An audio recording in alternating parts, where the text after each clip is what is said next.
Utilizo el Zoom algunas veces y justamente eh, a veces se graba directamente, ¿no? Bueno, damos el inicio a la sesión de hoy de inteligencia artificial aplicada a la industria minera metalúrgica, ¿no? Está compartiendo sonido, me indicáis si no escucháis. Buenos días, mi nombre es Marcelo Moya, soy ingeniero en mecatrónica, magíster en ecoeficiencia industrial con mención en eficiencia energética, doctorando por la Universidad de Alcalá. En esta ocasión me encuentro participando en el seminario de inteligencia artificial en energía e infraestructura con la temática de inteligencia artificial aplicado a la industria minera metalúrgica. Eh, la agenda que vamos a presentar el día de hoy está dividida en dos etapas. Una donde se encuentra la introducción, donde vamos a ver definiciones, qué son los sistemas de explotación, cuáles son las fases de la actividad minera, los desafíos que existen en la actualidad en la industria y definiciones de la inteligencia artificial como tal. A continuación de esto vamos a ver las aplicaciones que existen en la actualidad y cuál es la tendencia de las aplicaciones del futuro. Este tema de las aplicaciones ha sido desarrollado mediante una metodología de búsqueda de artículos científicos que lo vamos a desarrollar más adelante. Bueno, como introducción, la industria minera es un sector clave en la economía global, ya que provee materiales esenciales para la fabricación de una amplia gama de productos. En este sentido podemos ver que todo lo que nos rodea, sea de infraestructura o de equipamiento tecnológico, pues proviene de la minería, tanto metálica como no metálica, ¿sí? Entonces la minería es aquella actividad económica del sector primario, ¿sí?, que hace referencia a la explotación o extracción de los minerales valiosos acumulados en el recurso del suelo, en forma de yacimientos y otros materiales geológicos, ¿sí? En la imagen podemos ver, tenemos un sistema de extracción, un sistema minero, en donde tenemos la primera etapa, que es la extracción, que pueden ser de dos formas. Como se ve en la imagen, puede ser subterránea, de minería subterránea, ¿sí? O puede ser a cielo abierto, ¿sí? En estas dos etapas lo que se hace es se obtiene el material, y este material es transportado, ¿sí?, de diferentes formas. Puede ser transportado por rieles, por trenes, o puede ser transportado eh, por volquetas con sus respectivos cargueros, motores a combustión, y llevados a la etapa de chancado y molienda. En la etapa del chancado y molienda es en donde se trabaja el material hasta dejarlo en un tamaño o en una granulometría que sea la adecuada para la etapa de procesamiento. La etapa de procesamiento es en donde se refina el material, se extrae el material puro de acuerdo a las características que se requieren. Finalmente se obtiene las piscinas en donde se van a, a dejar los desechos, que son conocidos como relaves, así como también se tienen los servicios auxiliares y todo lo que se requiere para el procesamiento del mineral como tal. Eh, bueno, la extracción y el aprovechamiento de los recursos minerales es de uso cotidiano e industrial. Sí, la minería como tal deja impuestos y regalías para para todos los países. Genera mucho empleo, sí, también, no solo directo, sino también genera mucho empleo indirecto, ya que las comunidades o las provincias en donde se sientan los proyectos mineros se ven beneficiadas de estas industrias. También poseen una elevada innovación tecnológica, ya que están buscando continuamente optimizar sus procesos y mejorar la la extracción de los minerales con diferentes tipos de técnicas. Sí, bueno, dentro de la introducción tenemos la parte de definiciones. Aquí tenemos qué es un yacimiento. Como les expliqué al inicio, tenemos dos tipos de, de yacimientos que son de acuerdo a las características como tal las características geológicas como tal de los minerales. Bueno, la definición de un yacimiento es la acumulación de un mineral útil dentro de un macizo rocoso que puede ser extraído con fines económicos. ¿Sí?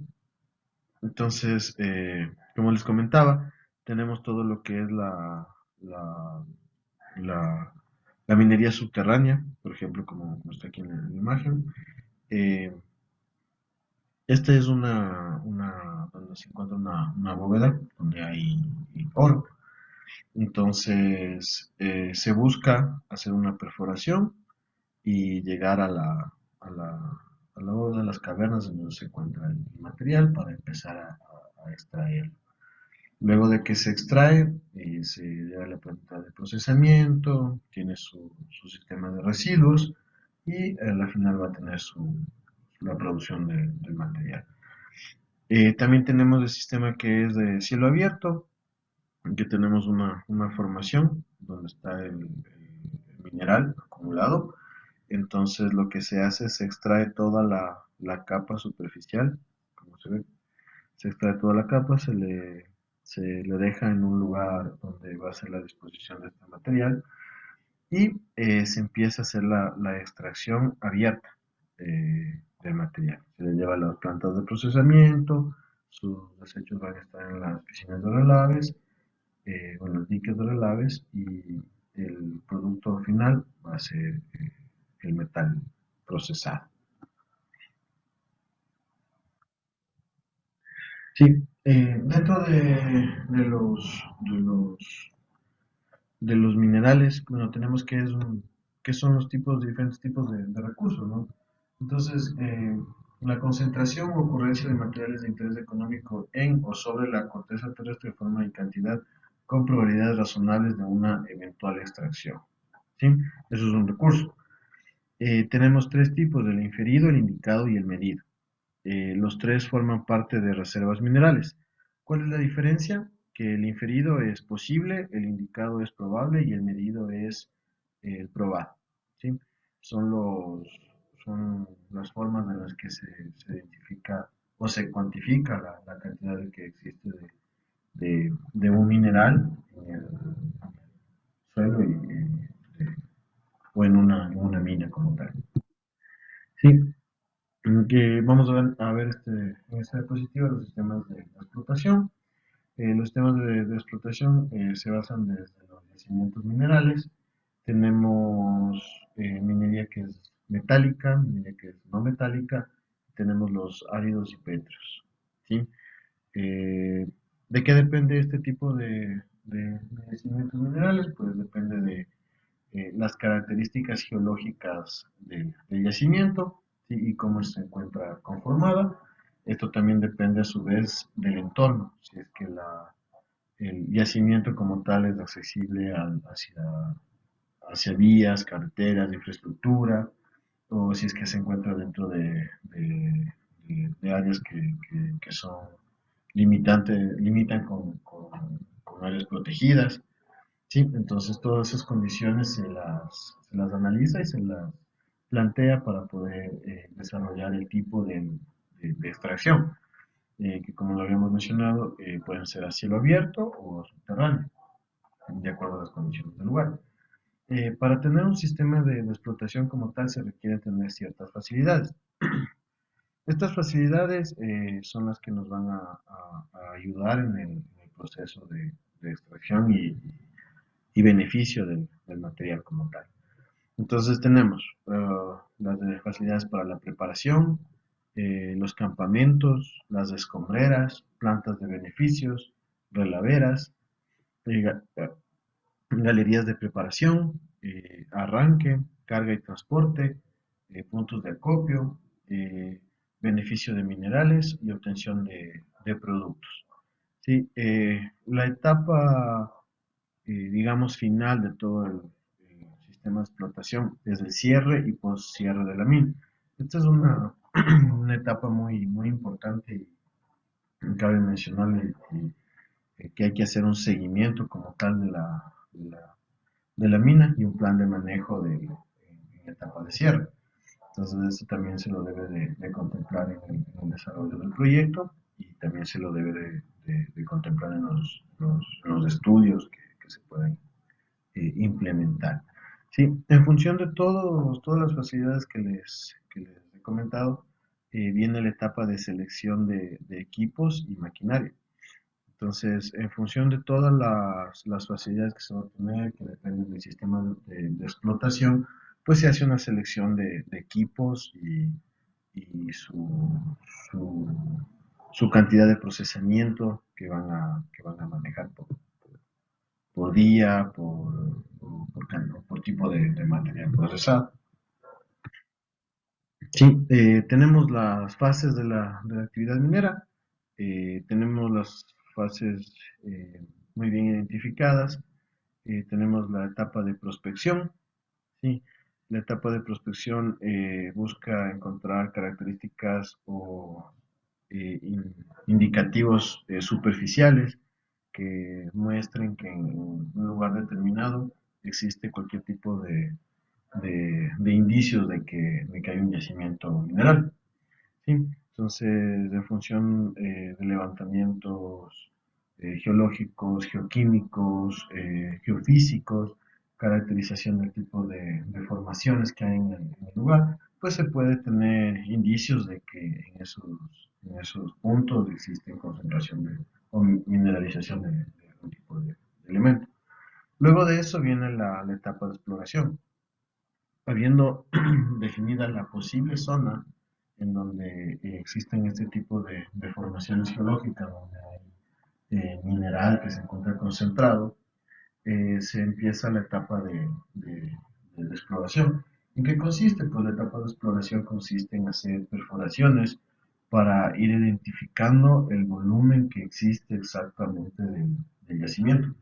Entonces, estas perforaciones van a cientos de kilómetros bajo tierra y de la misma manera nos ayudan a hacer en base de modelados y de modelos matemáticos, tanto computacionales como en varios casos cálculos eh, matemáticos, digamos, sencillos, se logra dimensionar la cantidad de material mineral que se encuentra en un determinado lugar. ¿Sí? Estas dos etapas de prospección y exploración pueden llegar a tardar entre 5 a 7 años. ¿Sí? Y de esta forma se asegura que el proyecto es rentable y se dimensiona de forma adecuada el tipo de sistema de explotación que se va a trabajar y la planta de beneficio que se va a requerir, ya que todo depende del tiempo de vida que se le quiera dar a la mina. ¿Sí? Bueno, luego de la etapa de exploración tenemos la etapa de explotación como tal, que ya empieza a extraer se empieza a extraer el material. Esta etapa consiste netamente en fracturamiento mecánico de la roca, esto mediante talados neumáticos, explosivos, entonces se van creando las, se va triturando el material, se va rompiendo el material. Y claro, este sistema de explotación tiene sus propias técnicas, tiene su propia diseño que permite obtener un material de una forma más compacta y adecuada, eh, que esté más conservado y pueda ser procesado de mejor manera, y que no sirve de nada tener el material en calidad de polvo. Sí, entonces el sistema de explotación también es un análisis que se lo realiza de una forma muy exacta y detallada para poder trabajar en el proceso minero. Luego de esto tenemos la planta de beneficio. En la planta de beneficio se compone de varias etapas, que en sí lo que busca es obtener la mayor cantidad del mineral, del producto o del material que se ha obtenido de la mina. Entonces, para esto se utilizan varias técnicas de separación, tanto físicas como químicas, para obtener la mejor calidad de mineral. Claro está que esto es cumpliendo las normativas, tanto ambientales como energéticas, y buscando el menor impacto hacia el ambiente y consumo de recursos que existe al momento. Luego de obtener la planta de beneficio del material, pues procedemos a la etapa de fundición, en donde lo que hacemos es todo el material que se ha obtenido de la planta de beneficio, se lo funde en uno solo, o llamémoslos en los lingotes, ¿sí?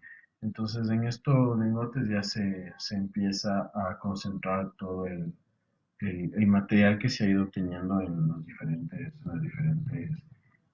cargas de- de- de la planta de beneficio como tal.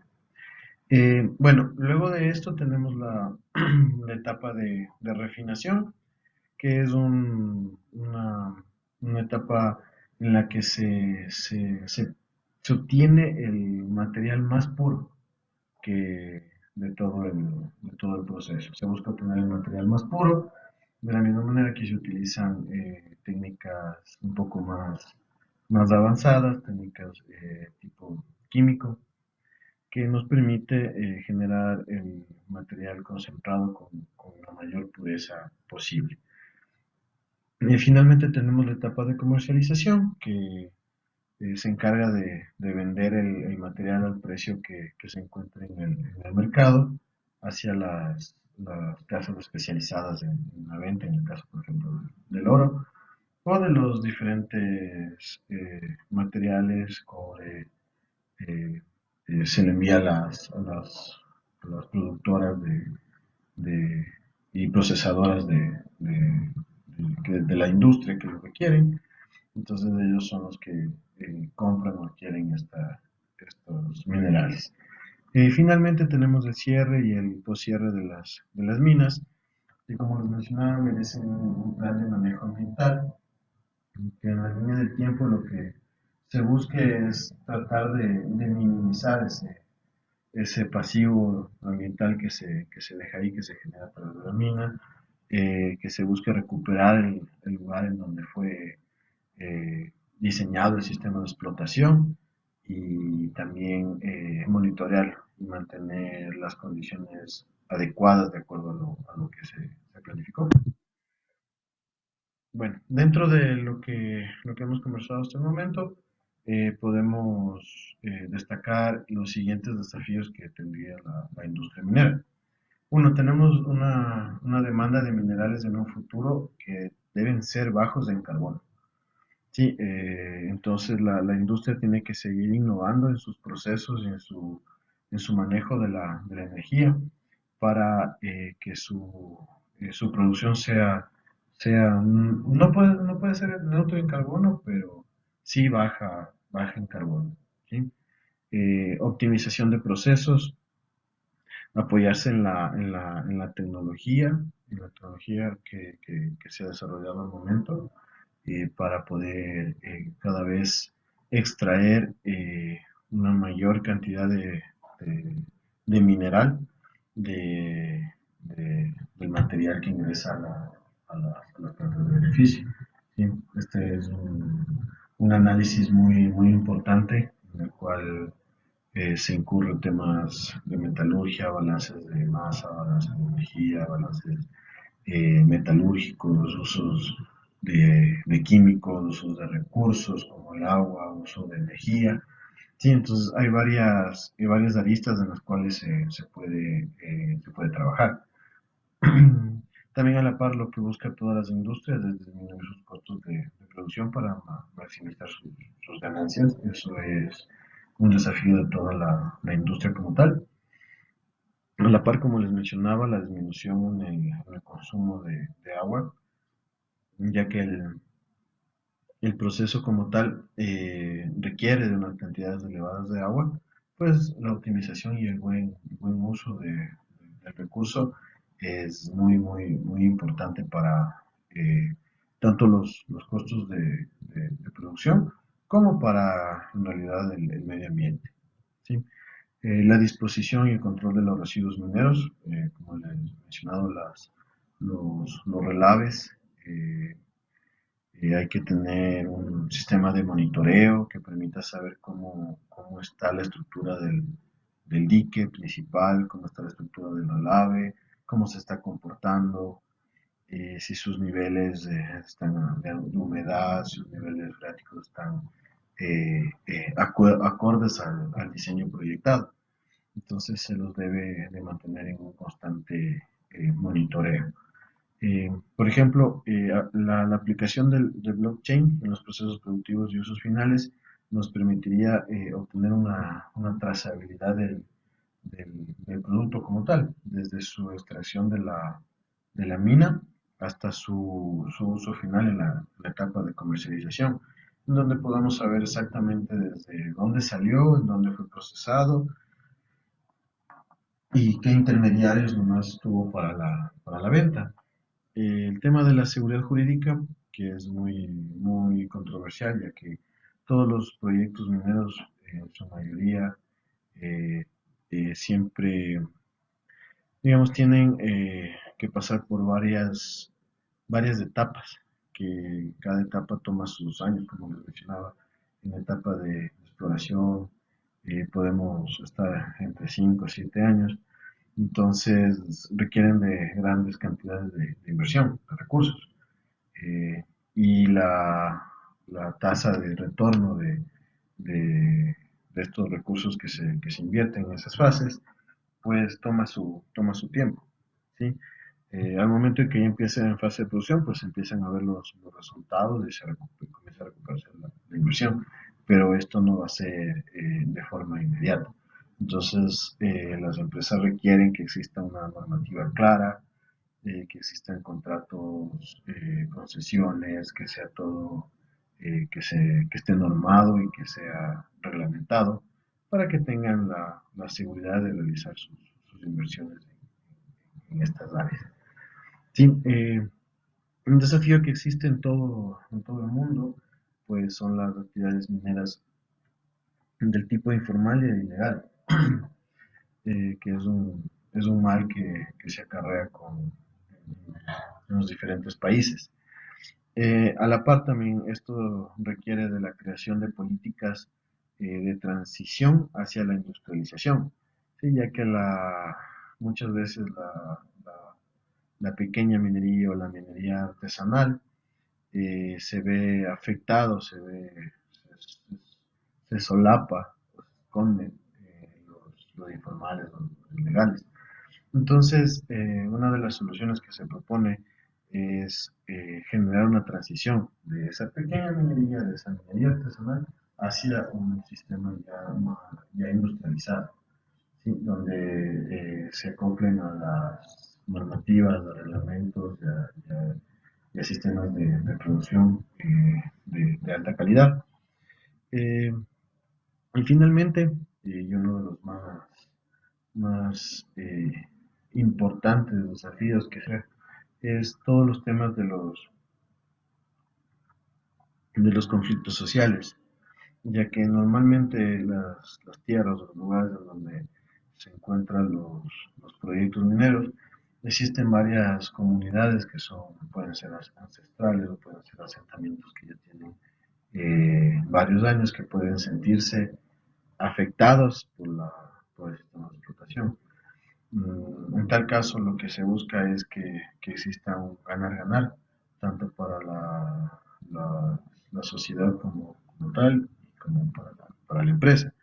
Entonces, esto se requiere de planes sociales, planes de inversión que permitan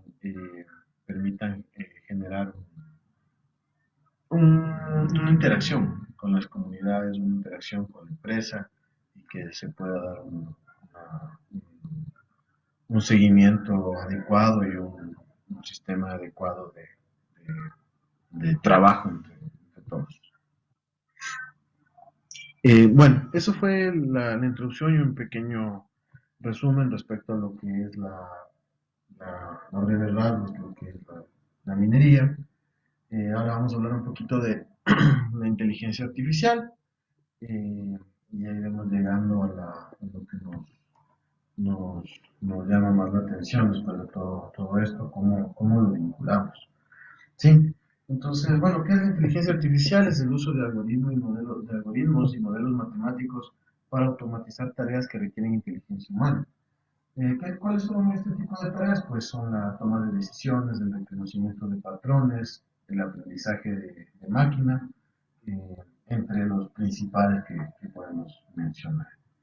Estas técnicas en la actualidad ya han sido estudiadas y desarrolladas, por lo que lo importante es tratar de generar una aplicación más profunda de las mismas.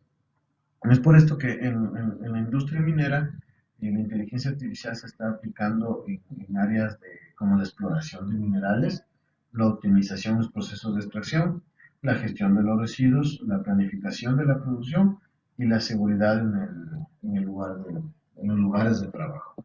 Sí, aquí podemos ver dos imágenes. En la primera imagen podemos ver todo lo que conlleva, sí, un sistema de extracción, de procesamiento mineral. Aquí tenemos el transporte, luego tenemos una gestión en donde se ve de dónde viene, cómo viene el material, luego ingresa a un sistema de pesaje, luego va a un sistema como le llamamos aquí la toma de decisiones y desde aquí comienza a engranar y a generar información tanto en la etapa productiva como en la etapa de consumos energéticos, en la etapa de analizar el impacto ambiental que está generando.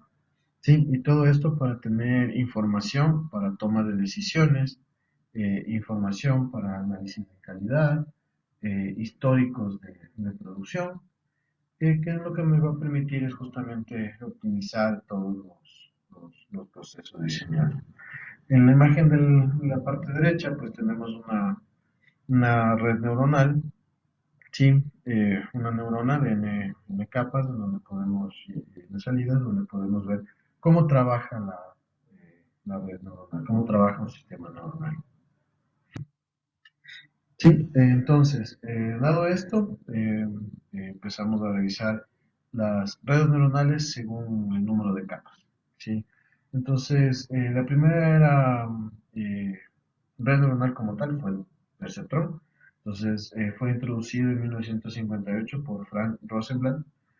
Se trata del modelo más sencillo de una red neuronal. Consta con una sola capa de neuronas y con una sola capa de neuronas de entrada con una única salida.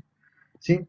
Entonces, en este caso podemos ver que tenemos varias señales de entrada, ¿sí? X1, X2, X3, X4, los pesos, que estos son los matemáticamente, bueno, dentro del modelo ideal, los pesos son calculados para justamente orientar la función hacia la mejor salida, la salida más óptima.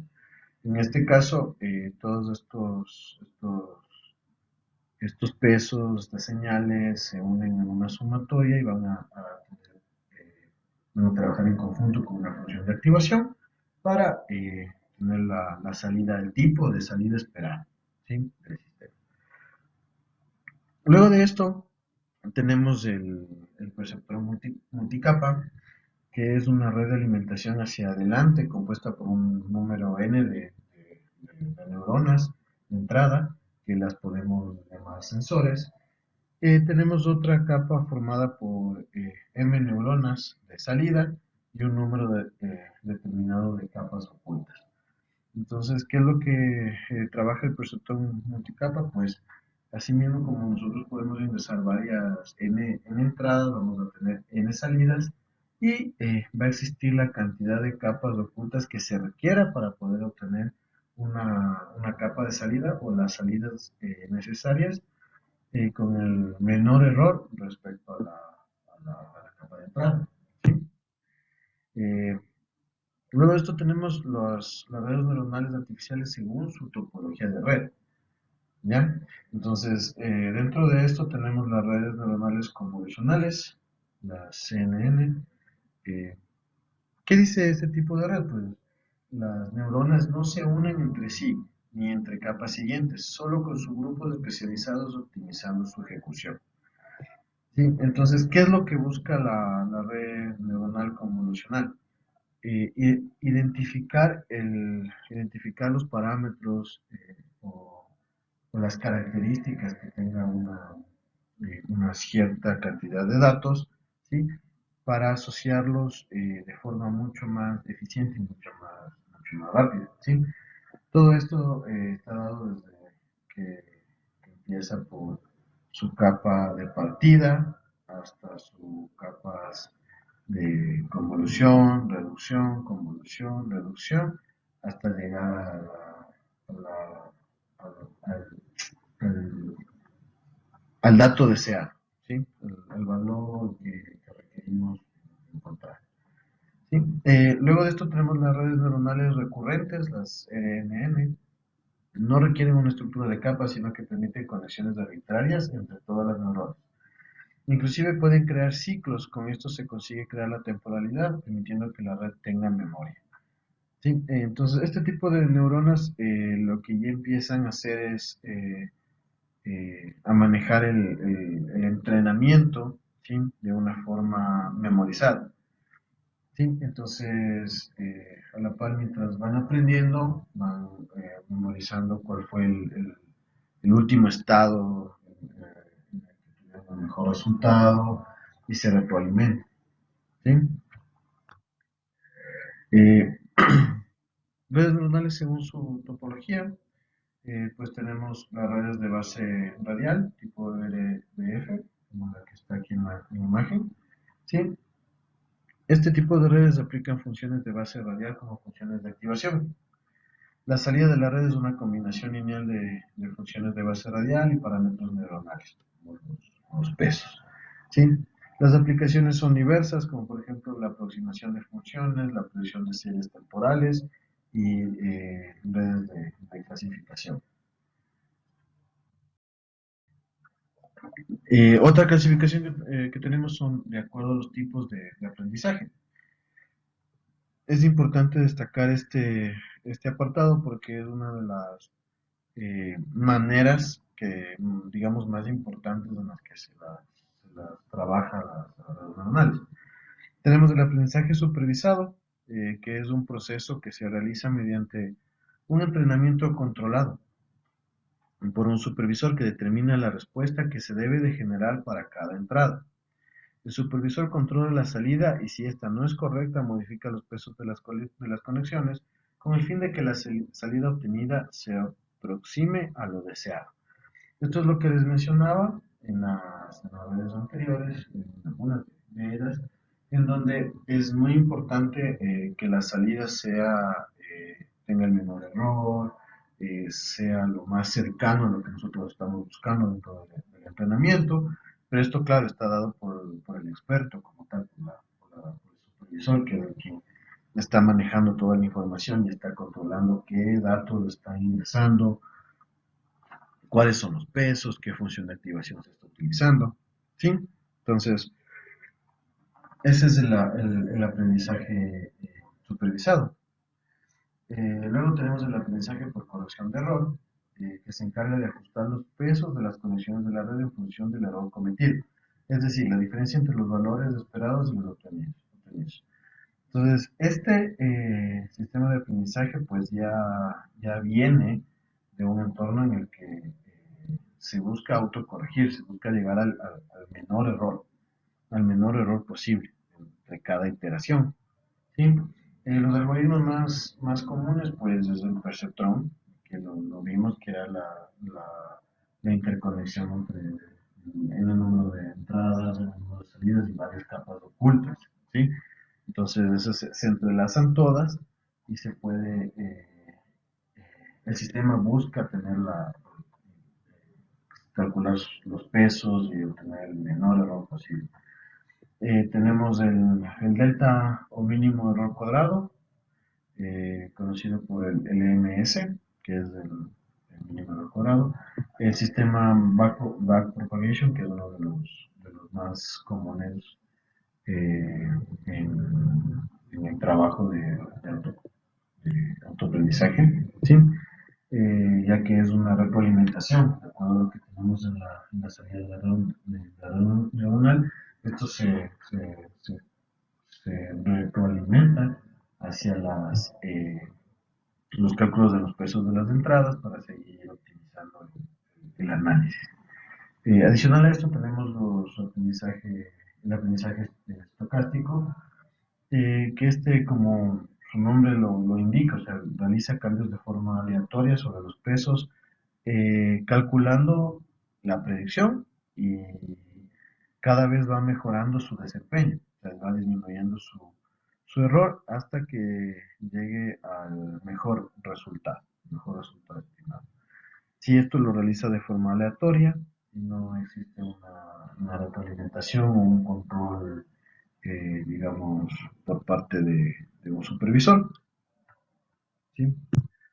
Eh, Tenemos los métodos de aprendizaje, también los no supervisados, no requieren influencia externa para ajustar los pesos, busca encontrar las características, correlaciones o categorías que se puedan establecer entre los datos de entrada. La interpretación de sus datos depende de su estructura y del algoritmo de aprendizaje empleado. La salida podría representar el grado de similitud entre los datos, un clustering o establecimiento de categorías, ¿sí? Eh, bueno, este tipo de aprendizaje vemos que ya es mucho más complejo y aquí ya aparecen definiciones como el clustering, asociar similitud de datos, categorías, clases. Sí, entonces, esta es una manera en que se manejan los datos, ¿no? Se maneja la información.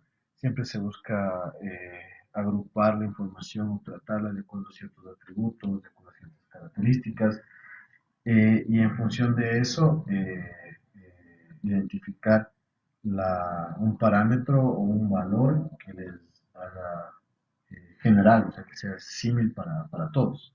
¿Sí? Eso es un poco lo que busca manejar el aprendizaje no supervisado y a través de estos parámetros va puliendo los pesos, la cantidad de capas, la cantidad de redes que tiene el modelo como tal. Tenemos el aprendizaje Viano, permite medir la familiaridad o extraer las características de los datos de entrada, ¿sí? de, cada, de cada red. Tenemos el aprendizaje competitivo y comparativo, ¿sí?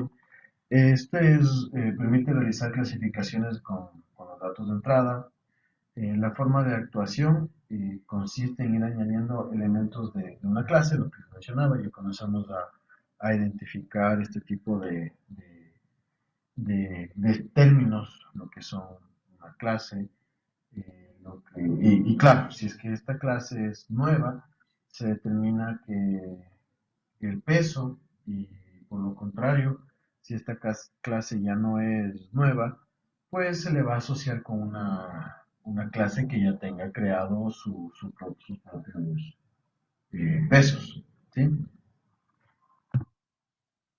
Bueno, ahora vamos a la etapa de aplicaciones, que es lo que se está trabajando en la actualidad con la con la, en la industria, sí, en la industria minera, con los sistemas de clasificación, con los sistemas de inteligencia artificial. Entonces, para los criterios de búsqueda, hemos utilizado los, eh, las siguientes características, ¿no?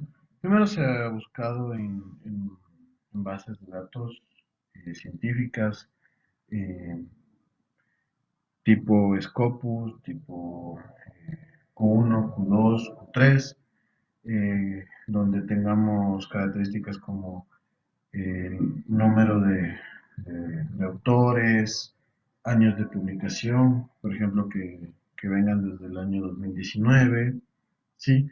De las categorías que se las busque el manejo de modelado en función de datos, detección de fallas o diagnósticos, visión artificial, ¿sí?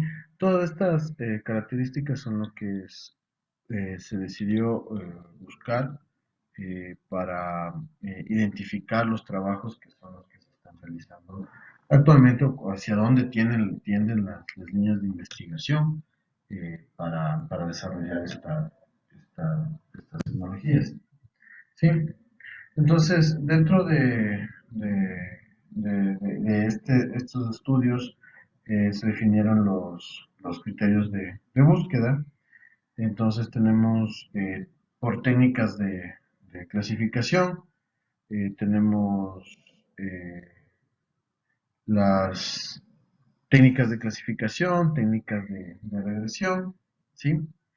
En técnicas de clasificación tenemos lineares y no lineales, árboles de decisión, clasificación y regresión por árboles de decisión, eh, componentes principales de regresión, eh, árboles randómicos y por vecindarios de redes neuronales, máquinas de soporte vectorial, redes neuronales artificiales. Por técnicas de regresión tenemos regresiones lineales, tenemos regresiones principales, las PCR, eh, eh,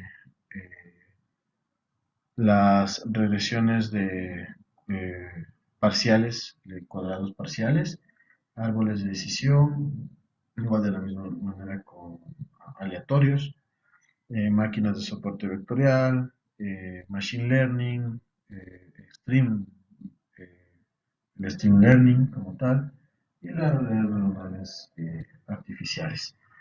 Estas técnicas, tanto de clasificación como de regresión, eh, se, se han enfocado en todo lo que tiene que ver con procesos de flotación, procesos de identificación de partículas de oro, ¿sí?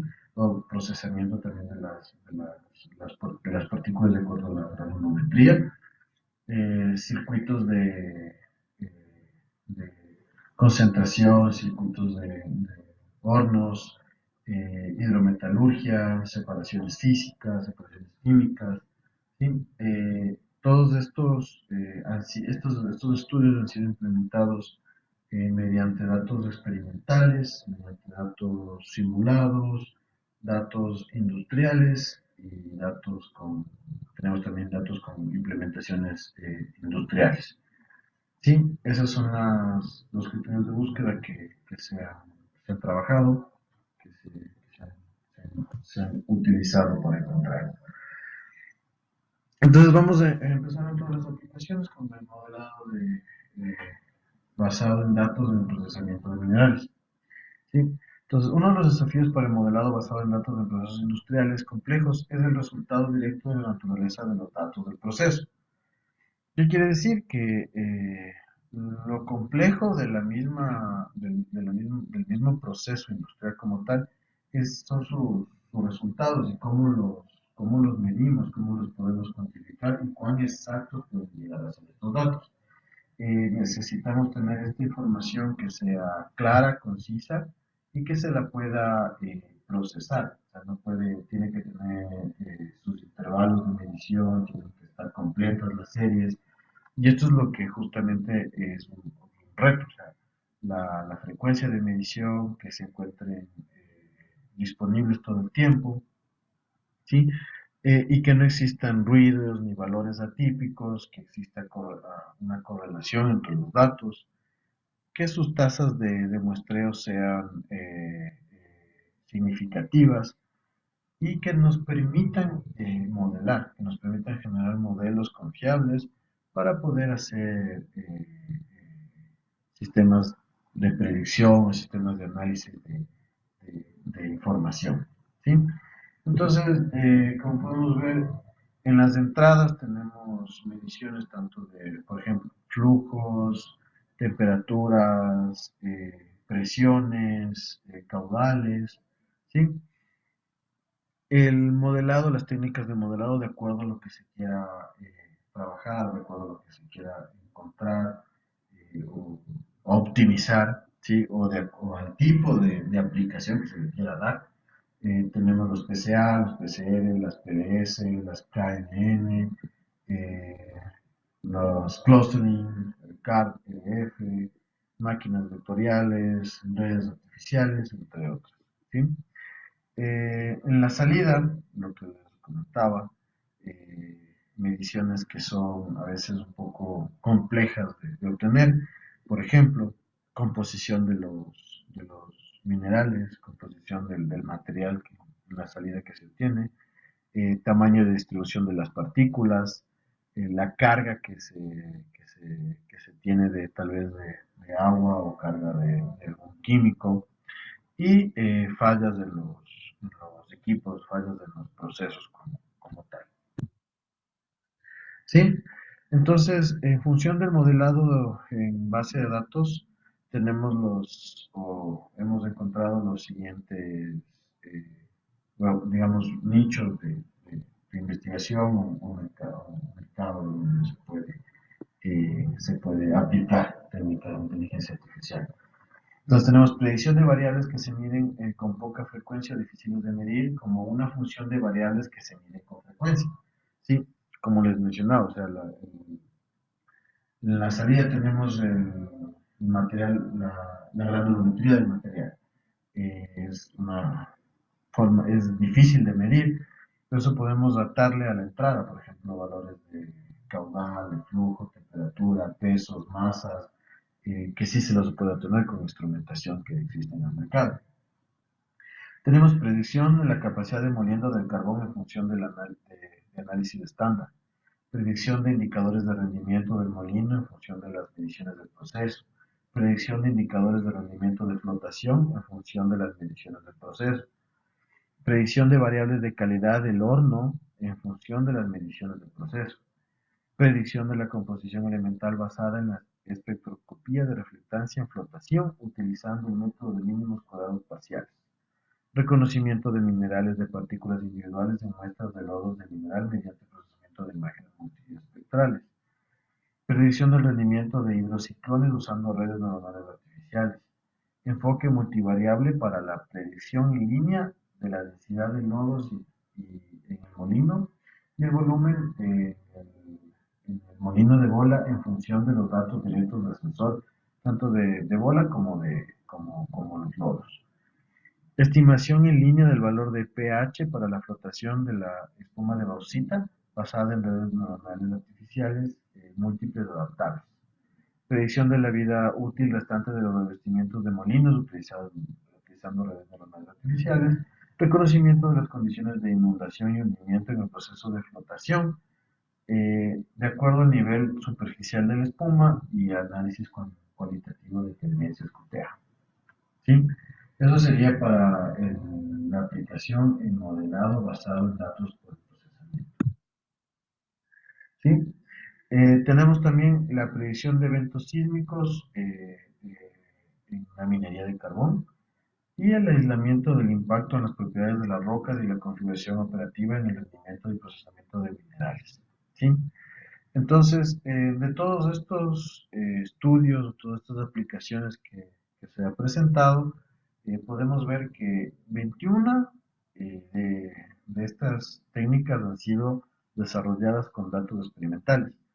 Dos han sido desarrollados con datos simulados, 21 son de datos de industrias que son productivas, y 9 son de implementaciones en industrias. 9 han sido ya implementados.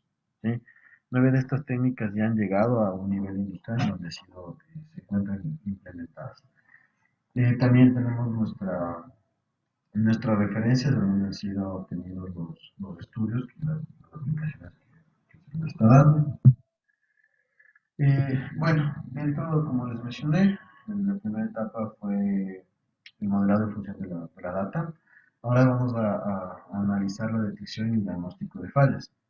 Entonces, la detección y el diagnóstico de fallas se ocupa principalmente de la detección de condiciones anormales o defectuosas de sistemas de procesamiento complejos, junto a la identificación de las causas fundamentales por las que se produjo el defecto. Esto es realizando un análisis de componentes principales, lo PCA.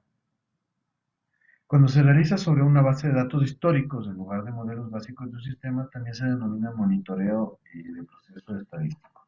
¿Sí? Entonces, ¿de qué se trata? De la misma manera tenemos nosotros variables del proceso, como son temperatura, presión, temperatura, espectro de frecuencias. ¿Sí? Tenemos los sistemas de detección, los fault detection, que son en función de técnicas PCA, KPCA, LM, PCA, ¿sí? Que ya les presentamos en las diapositivas. En función de eso, tenemos dos etapas. Una que es la detección de una falla y el diagnóstico de la falla. ¿Sí? Entonces tenemos esas dos etapas. Es muy importante destacar porque no solamente se requiere saber cuál es la falla, sino también se requiere tener un diagnóstico de por qué se produjo determinada falla, ¿sí? Para poder corregir y optimizar el proceso como tal. ¿Sí? Entonces, luego de que se produce la detección de la falla, pues tenemos un estado del proceso que se encuentra normal o está en falla. Y luego tenemos la posible causa. ¿Cuáles son los síntomas o cuáles son las variables que han causado la falla? Entonces, el modelo de predicción lo que me va a decir es, bueno, los síntomas que tiene el sistema es que, por ejemplo, hubo un exceso de flujo, un exceso de presión, y es por eso que se produjo la falla. Entonces, claro, el síntoma, digamos así, va a ser que ha habido una sobrecarga y ya nos está diciendo cuáles son las variables que se encuentran afectadas, que serían, por ejemplo, presión, el flujo, ¿sí? Entonces, de esa manera ya podemos identificar y tomar acciones eh, correctivas, ¿sí? Aplicaciones, igual en la detección y diagnóstico de falla, tenemos monitoreo de procesos multiscala con análisis de especies singular en procesos de flotación. Esto es muy importante porque empezamos a ver todo lo que es monitoreo y diagnóstico. La mayoría de los estudios van a ser monitoreo y diagnóstico. ¿Sí? Tenemos monitoreos de circuitos de molienda simulados, ¿sí? Esto es una simulación, por la cual se obtiene diagnóstico de averías de impacto económico. El monitoreo estadístico de un circuito de molienda, casos de estudio industrial, detección de fallas para válvulas simuladas en un proceso de lixiviación a alta presión, diagnóstico de fallas de evaluación del desempeño económico por una operación simulada de lixiviación en metales base, monitoreo de la integridad del horno usando análisis de componentes principales, un caso de estudio industrial, métodos de monitoreo por PCA dinámico basado en la normalización de la densidad multiscala para procesos por lotes con operaciones frecuentes. Monitoreo en la fabricación de hierro en un alto horno con métodos basados en PCA. Modelado y monitoreo de la transición entre modos de proceso multimodo en un horno de magnesio eh, eh, de alta fundida. ¿Sí? Diagnóstico de fallas basado en métodos kernel para eliminar la estructura no lineal de los datos de procesamiento de minerales. Monitoreo de fabricación de hierro en un alto horno basado en técnicas PCA para diagnóstico de anomalías de hornos, análisis de causa raíz de las condiciones de falla de un circuito de concentradores industriales, mediante mapas de causalidad, máquinas de aprendizaje extremo, extreme machine learning. Seguimiento estadístico multivariante del proceso de fundición de aluminio para proporcionar indicaciones de fallas y sus posibles causas, Monitoreo embebido lineal supervisado localmente para proyecciones para detectar y diagnosticar el inicio temprano de una sobrecarga del molino de molienda semiautógeno tipo SAC. ¿Sí? Esto es muy importante. Lo que les mencionaba, desde aquí ya se ven estudios, se ven análisis donde se empieza a analizar el tema operacional, cómo está influyendo esto en los errores o en las fallas que se generan en el ciclo productivo. Tenemos la detección y clasificación de fallas para procesos complejos usando algoritmos de aprendizaje semi-supervisado. ¿Sí? Tenemos la aplicación de topología de procesos basada en datos y extracción de características para el diagnóstico de fallas de una planta concentradora industrial de metales del grupo del platino. ¿Sí? De la misma forma, estos estudios han sido realizados eh, con datos experimentales, digamos, datos experimentales, tenemos uno, con datos simulados tenemos 6, con datos industriales tenemos 24, esto es muy interesante porque eh, si vamos a hacer una detección y diagnóstico de fallas y entrenamiento de redes neuronales y modelos de optimización, la información que sirve, la información adecuada, es la información industrial, es la información en la que están constantemente generando en las diferentes industrias. De todos los artículos que se han realizado, de todos los estudios que hemos visto, se han realizado dos implementaciones en los sistemas. Aquí tenemos también nuestra base de referencia de los estudios, que queda a su discreción para su análisis en un momento.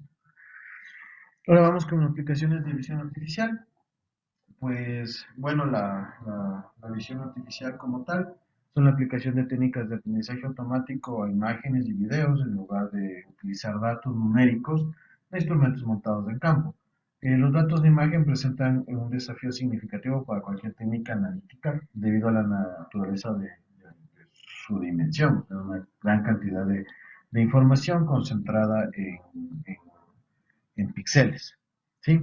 Entonces, la idea del tratamiento o el manejo de la visión artificial es justamente buscar la manera primero, de disminuir esa carga computacional y segundo, utilizar técnicas que me permitan identificar características que existen entre los diferentes píxeles, sean a través de métodos de filtrado, a través de métodos asociativos, detección de bordes, segmentaciones morfológicas, análisis geométricos, y claro, eso tenemos como procesamientos de imágenes y a la par tenemos extracción de atributos similares eh, entre varios conjuntos de datos.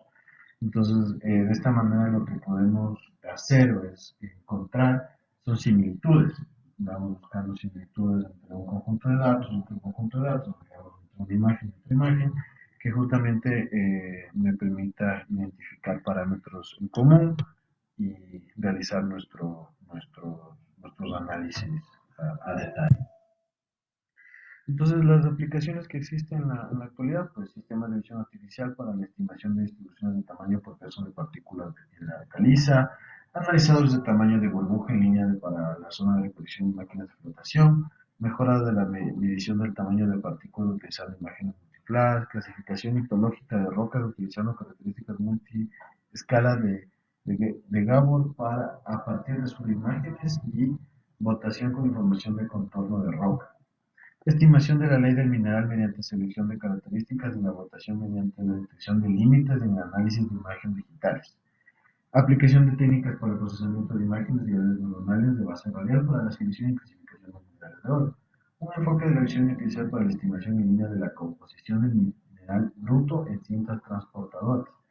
Algoritmos genéticos para la selección del atributo de monitoreo del modelado de calidad basado en análisis de imágenes, una aplicación a la mina de hierro. Análisis de video multivariante y modelo de regresión gaussiana basado en un sensor de software y junto a la estimación y predicción en la línea de distribución del tamaño de gránulo de níquel. Clasificación de partículas que contienen oro mediante señales visuales y aprendizaje automático de bajo costo. Rendimiento de redes normales convencionales para la extracción y características de detección de flotación de espuma, reconocimiento de las condiciones de inundación y hundimiento en el proceso de flotación mediante la medición suave del nivel de la superficie de la espuma y el análisis cualitativo de tendencias QTA.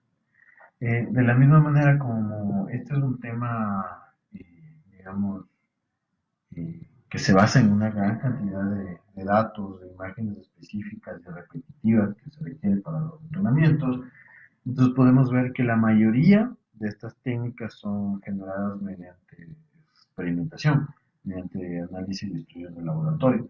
No se encuentran, ya que claro, este tipo de imagen o este tipo de caracterizaciones son realizadas en laboratorio, se requieren esos estudios de detalle, tal vez microscópicos incluso, eso los puede ser ahí, por lo que no existen datos simulados y también no existe todavía un interés o un trabajo de la industria como tal que se enfoque en esta área. ¿Sí? A la par lo que existe es cierto interés de realizar implementaciones industriales, más por el lado del QTA, del análisis cuantitativo de los materiales. ¿Sí? De la misma forma tenemos nuestra referencia donde ha sido encontrada toda la información presentada que puede ser para su revisión. Bueno, pues vamos a las aplicaciones futuras. En el futuro, pues, ¿qué es lo que está buscando la industria? Pues la calidad de los datos y el papel de todo lo que es las simulaciones. Lo más importante es que tengamos información de calidad. No sirve de nada tener información que sea incompleta, que esté fallosa, información que no sea eh, filtrada mediante diferentes procesos calidad. Entonces, para esto, primero, ¿qué es lo que tenemos que hacer? Es descubrir qué información tenemos.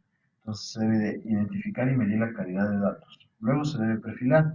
¿Qué es eso? Es definir reglas y objetivos de calidad de información. Luego tenemos que limpiar. Para esto debemos diseñar los procesos de la mejora y la mejora de la calidad. Luego tenemos que hacer el match o la integración de la información y sus análisis estadísticos. Luego se debe de consolidar, para esto se debe implementar procesos de mejora y finalmente se debe de realizar el monitoreo de la calidad de datos versus los datos que se han obtenido finalmente versus lo que han sido generados en el inicio. Entonces, en esa comparación sabemos cómo está nuestra información. De la misma manera, tenemos la comparación de técnicas y selección de hiperparámetros. Sí, esta parte es muy interesante ya que es hacia donde está yendo las investigaciones. Entonces, en preparar la información, ¿sí? Entonces, seleccionar sus atributos, realizar técnicas como la selección de atributos, las validaciones, transformaciones, normalizaciones, el clustering, sí, en donde nosotros podamos ya tener una información tratada, validada y preparada para generar y entrenar modelos de aprendizaje, modelos optimizados que nos den datos, nos generen modelos predictivos de calidad, que nos generen información de calidad. Entonces, poco a poco se va dando la importancia que requiere que la data sea bien tratada, bien manejada y tengan todos una misma estructura para que los modelos de predicción sean mucho más efectivos en su procesamiento. Por ejemplo, tenemos también los análisis de costo-beneficio de la instrumentación.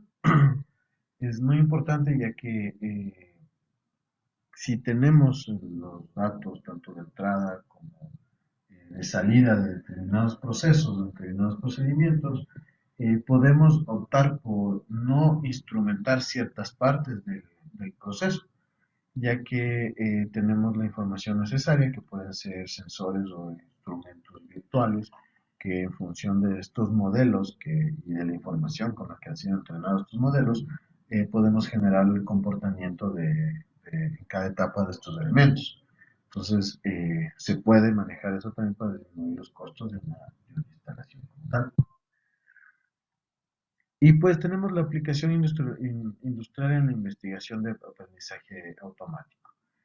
Si bien es cierto, las industrias tienden a ir a la nueva etapa de lo que es la industria 4.0, pero aún falta que podamos dar este salto, al menos en lo que es la industria minera, ya que por la especificidad y los procesos tan delicados que maneja, se requiere que exista un control continuo y se requiere generar demasiada información para poder llegar a este tipo de aprendizaje automático, de calidad como tal.